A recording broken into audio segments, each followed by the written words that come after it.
ఎందుకు చాలామంది aptitude fail అవుతున్నారు? రీజనింగ్ అంటే హెడేక్ వస్తుంది. Hi aspirants, welcome to competitive మిత్ర, మీ జర్నీలో ఒక ట్రూ ఫ్రెండ్. యాప్టిట్యూడ్లో నెగిటివ్ మార్క్స్ వస్తున్నా, రీజనింగ్ క్వశ్చన్స్ చేస్తే హెడేక్ వచ్చినా, ఇవన్నీ చాలామంది ఆస్పిరెంట్స్ ఎక్స్పీరియన్స్ చేస్తారు. But guess what? With simple and small change they can be toppers. Aspirants face చేసే కామన్ ఛాలెంజెస్ ఏంటంటే, నో ప్రాపర్ గైడెన్స్, కాన్సెప్ట్ అర్థం కావట్లేదు, కోచింగ్లో సిలబస్ ఫాస్ట్గా ఫినిష్ చేస్తారు, ప్రాక్టీస్ షీట్ చూస్తే టెన్షన్ వస్తుంది, యాప్టిట్యూడ్ అంటే భయం, అందరూ చెప్తారు ప్రాక్టీస్ చేయమని, బట్ ప్రాక్టీస్కి డైరెక్షన్ కూడా ఉండాలి కదా. How life changes with right support. Concepts క్లియర్గా అర్థం చేసుకుని practice the concepts with proper direction, you start loving the subject.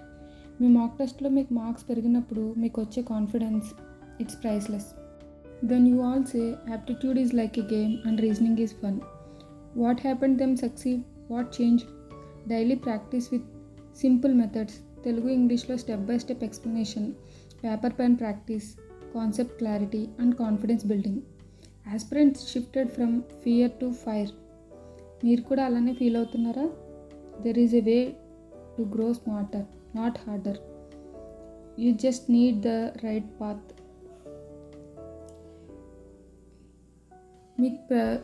Me preparation జర్నీలో ఒక గైడ్ ఉండడం వల్ల మీ ప్రిపరేషన్ అనేది ఒక మంచి దారిలో వెళ్తుంది.